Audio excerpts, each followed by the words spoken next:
What's going on, Paisanos? V here, coming at you with the ban list prediction video. Guys, I want to say, this is a weird thing with ban list prediction videos. We used to see YouTubers, other YouTubers, not me of course, make fun of ban list prediction videos, and now just about everyone's doing one. Like, everyone is doing one. There might still be some guy that will joke around about it, but then you eventually just see them do a ban list prediction video. It's kind of nonsensical, but hilarious to watch. People just change.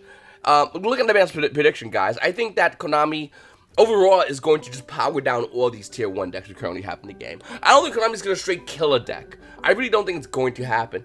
I think Konami wants to power down all these tier 1 decks to keep Yu-Gi-Oh! Players still interested in the game, and then they slowly release tier 1 decks into the game, new ones, full power, that Yu-Gi-Oh! Players just care about more playing, and they want to use those new tier 1 decks as opposed to the current decks that used to be the tier 1 decks.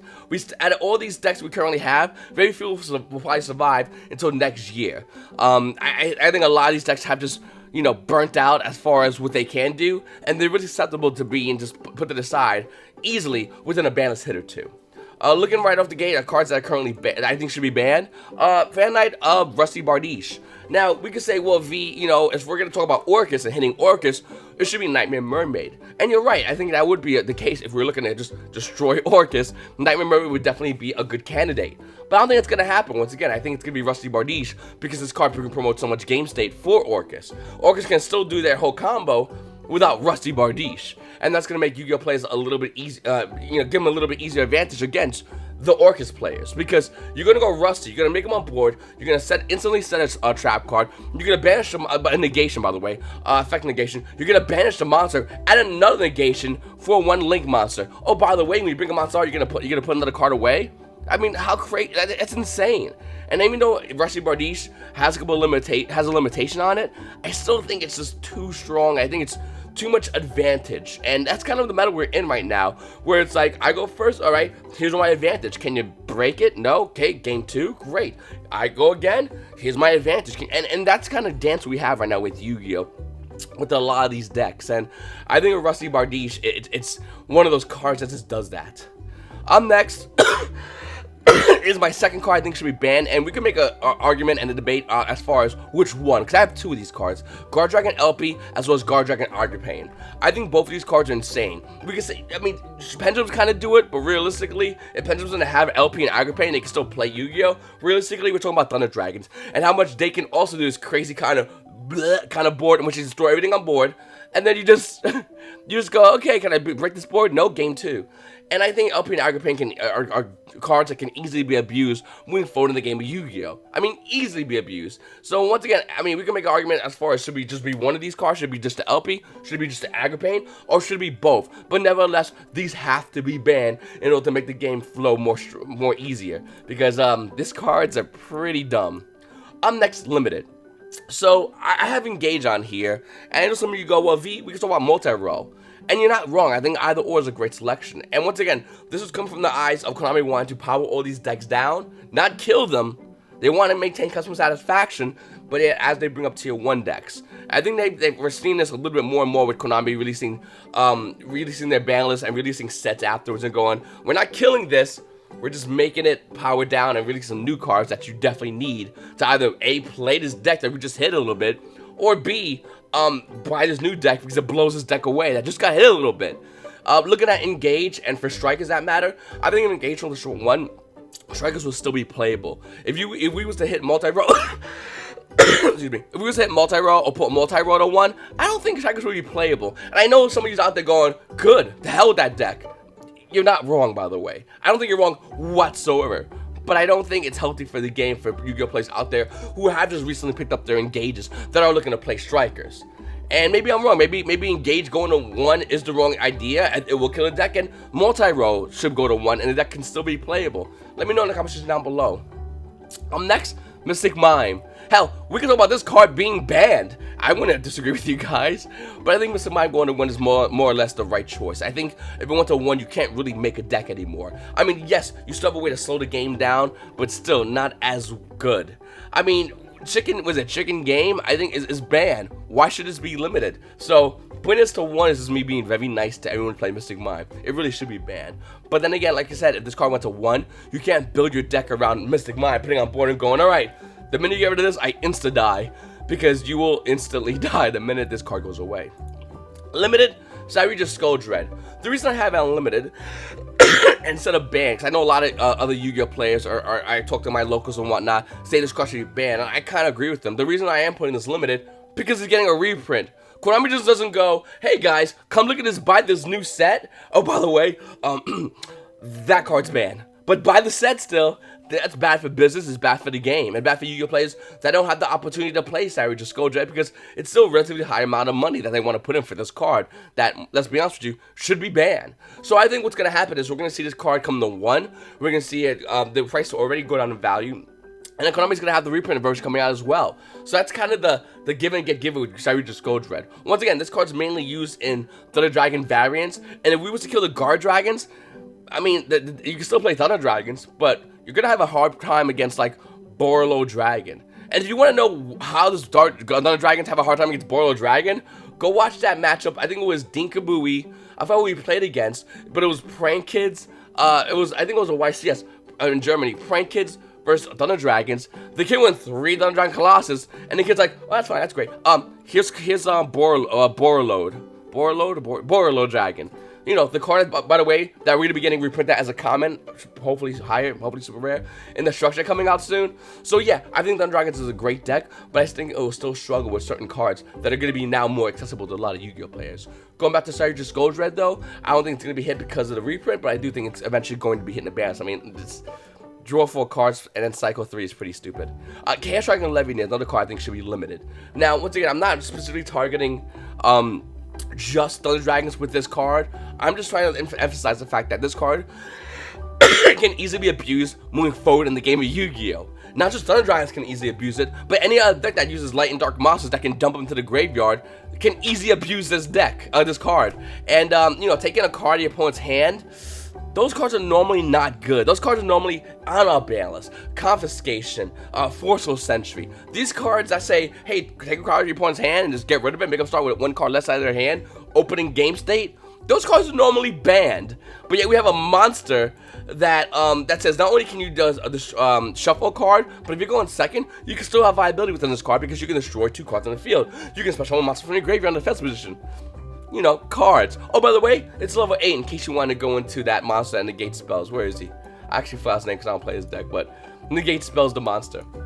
Next, Salamangreat Gazelle. I think Salamangreat Gazelle should be going to 1.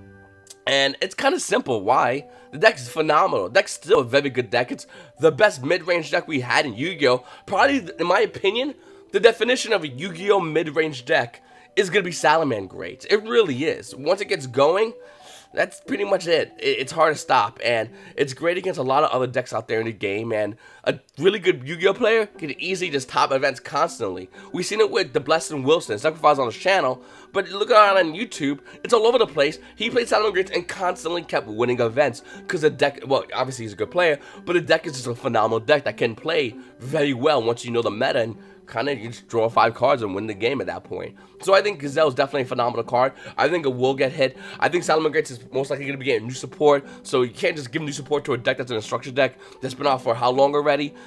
It's probably just going to be getting hit, and Yu-Gi-Oh! Players that are going to be holding Salamangreats and are probably going to be getting rid of, I can't find the name of one of their cards. Alright, now I'm going to look at the video. They're going to, no, wrong card. God damn it. Normally I edit my videos, is what I would say if I was a real YouTuber. I'm not. I don't edit my videos. It's not a mining. It's not a mining. I should edit my videos. I don't edit my videos. Send 1 card from your hand to the graveyard, add 1 level 4 side. Okay, so this card probably is going to start dropping down in value after Rising Rampage, after we see Salamangreat Gazelle and or any other Salamangreat card. We can talk about Spinny as well. Any one of those cards get limited, and in that case, this will drop down in value. Also, with the new Water Archetype coming out on Rising Rampage, if it shows no viability, this card will also drop down in value. So we're looking at about a $30 card that's about to drop down. Actually, it's going a little bit high. It's about $33. Yeah, this card better perform. The band's better miss Salamangreat, and that Water deck and Rising Rampage better perform as well, or else this card's going to be going down in value. Salamangreat is still a phenomenal card, guys, but I think it's time we talk about selling this card. Moving forward, looking at Metaverse is another card I think should be hit. Metaverse is just terraforming on your opponent's turn. That just hits the board. Pretty good. I mean, we can talk about another card as well. There's another card that they play. Like I said, guys, it's... Where is it? Okay, I can't find it. I don't play Mystic Mime as well. I had the deck, but I'm just not good at it. Okay, anyway. Look at that Metaverse. This card should be hit. It's terraforming an opponent's turn. That's it. You get it to your hand or put it on the board. And it's a card that can easily be abused. It's being abused in both Mystic Mime as well as Altergeist. It's just too good of a card, and this card should have got hit a while ago. And seeing this card go to 1, there's going to be no shock to a lot of Yu-Gi-Oh players. Moving forward, Instant Fusion. I always talk about Instant Fusion.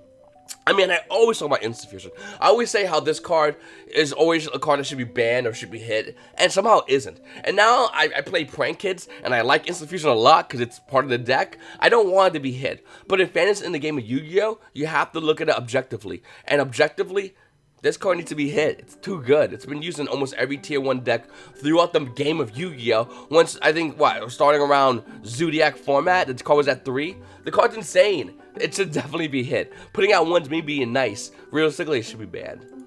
Harvest Featherduster. Of course, why not? Should be brought back to 1, not unlimited. Brought back to 1. And I think the meta's ready for it. We have Regeki, we have Dark Hole. They're not even main deck cards anymore. And Harvest Featherduster is one of those kind of crazy strong cards that might not even be main deck eventually when it comes off the ban list and you can play with it for a while. Or maybe it might. I mean, we're kind of seeing it play in the OCG, but who knows?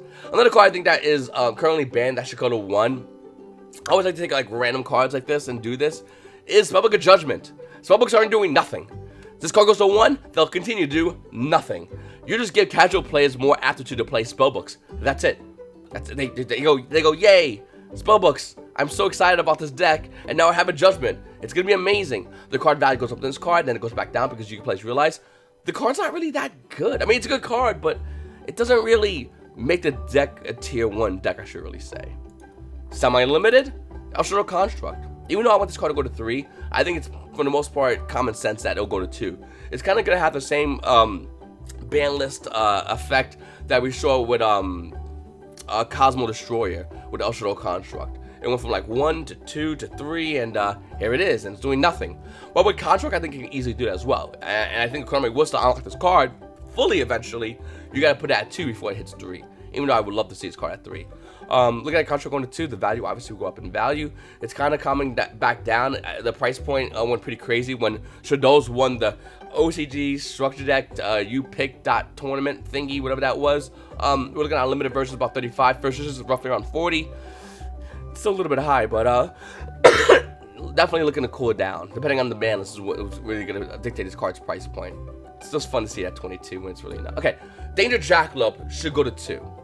Now, I didn't put almost any dangers on this list. That's because Konami hasn't made their money. Once again, guys, it's not about pure fairness in Yu-Gi-Oh! At times. It's about getting paid if you're Konami. Wait a minute, don't hit that card.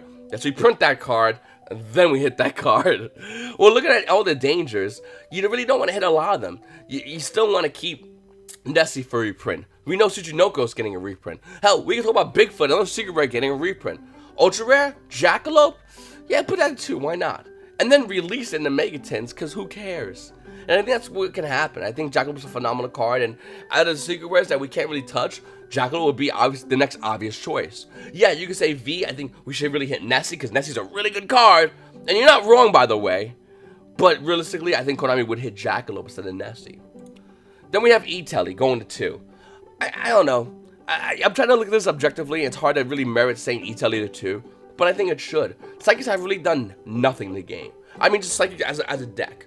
You know, ways to abuse Psychic monsters. Oh yeah, by the way, Cosmos. Can we just make E-Telly go to 2? So Cosmos can see some kind of play, and the Konami releases a Cosmo Link monster. That would just fall into line so perfectly. Konami goes E-Telly 2. E-Telly 3 be great. But E-Telly 2, and you can play like, okay, we got Cosmos, and you can play like, okay, and Konami goes Legacy Support, Cosmos, and you can play go, okay. That I think what would happen. It'd be really cool to see, actually. So seeing E-Telly go to 2, it's kind of nonsensical, but I like it. Look at the market price of E-Telly, $17. Let's see any unlimited versions of it. I just want to know how much it's going for right now. $12 for unlimited, not bad. First edition is probably going to cost a lot, though. Let's see. First edition Elementary Teleport. That's going to run you about $80. I'll put it on my market watch tomorrow. Anyway, Skill Drain. Now, the Lost Art promotion, for the most part, has been very lackluster. Some of you players that want to collect them have collected them. Most of you players don't care about them. Well, if you're Konami and you go, okay, how do we promote lost art cards? Or how do we make Yu-Gi-Oh players excited about lost art cards? How do we make the meta more dank while bringing in a new tier 1 deck? Well, we need to add more floodgates, or open up the current floodgates that we currently have in the game, like Skill Drainer, which is currently at 1, putting it at 2. This will coincide perfectly, perfectly, with the August ban list that we're going to have, because we're not getting a July ban list, but with the August ban list coinciding with the release of the Lost Arts Promotion Skill Drain. And yeah, hey, you got the Turtle Pack Boost 8 Skill Drains, you can buy this Ultra Rare version, or you can get the Lost Arts version, and what you gotta do is spend $30 on Yu-Gi-Oh stuff. What are you gonna do? I think it's a no-brainer. Also, Skill Drain DTs starting to rise up a little bit. Moving forward, Soul Drain. Same thing as Skill Drain. Same exact thing.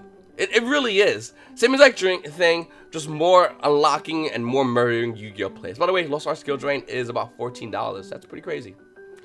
No longer limited. Divine Wind of Mist Valley. Why is this even on the ban list at 1? I get it. It was back then for the old deck sure. Today, why is it still on the ban list, Konami? There's no reason Divine Wind of Mist Valley should be the ban list. The game is more broken, more faster, more aggressive. A tier 2 deck has better cards that are just more abusive than Divine Wind of the Mist Valley. Put it at 3. Also, Draco Face Swap. Yeah, doesn't matter. This card goes to 3, Pendulum players are not going to rejoice. They're going to go, oh, okay, we have Draco Face Swap at 3 now. Way past its prime. And then Pantheons and Monarchs. That's right, Monarch players. The 2 of you out there. Third one over here. Monarchs, boys. Can we get some Monarch unlocks up in here? Like, seriously. I mean, yes, we got some broken cards already in the game in Monarchs. I would love to see Ether. We have Monarch Stormforth at 3. What about Pantheism? Seriously, put it at 3. Is anyone really scared of Pantheism? Is Pantheism really going to slow you down? And if it does, if Pantheism is really the problem, maybe you're not ready for the game. Because if you lose to Pantheism, if you lose to Monarchs, and realistically Domain was what we're talking about, you definitely will lose to Mystic Mime. So which one are you going to be more upset about? A deck that's tier 2.5, tier 3 at its best day, with Pantheism at 3? Or Mystic Mime Burn, just getting burned up by a smug guy who has like Pot of Extravagance, but decides, hey, I'm not going to put this in a real deck, I'm going to put this in Mystic Mime Burn. Smugness activate. I don't know, I just think Monarchs definitely needs to get Pantheism off this ban list. Like I said, I think Ether can even go to 2 if we want to be realistic about it, and it won't do nothing to the game. It won't make the deck tier 1. I just don't think it would happen. I don't think the deck is good enough currently, as it currently stands, to be tier 1. Could it get more support? Sure. And if you want to do more support for something, why not unlock a little bit, and then release some more support cards, and then people buy those to promote the new stuff, and you make money, Konami. Money. Anyway, I really appreciate you guys watching my videos. Please, make sure to subscribe if you haven't subscribed already. Hit the like button. Comment down below. Let me know what you think. Do you agree with some of these hits? Do you disagree with some of these hits? I know we're getting some guys that's gonna just go. That is already. You can already hear the keyboard typing along, and they're screaming and yelling. And no, V, this deck is not. This deck shouldn't be hit because. And then at the end of the day, it's just because I'm playing the deck. That's what a lot of Yu-Gi-Oh players say. Now, one thing I didn't hit on here was Alter guys, and the reason why is because I don't know what to do with the deck. I think the deck's unhealthy, it's unbalanced, and I think the deck is moving forward in the game is going to get a lot more abusive, especially if these ban hits was to happen. So how about this, guys? I'll probably be a little objective. I think we'll put Multi-Fake at a 1, and I'll take a step back. But let me know what you think in the comment section below. Should Geist really get destroyed in this ban list? Or should Konami allow them to stay in this ban list, being the fact that they were never really a tier 1 deck, as opposed to these other decks that definitely were a tier 1 deck? Comment down below. I love what you guys. I love to know what you guys have to say, and I really appreciate you guys watching my videos. You paisanos, have a good day.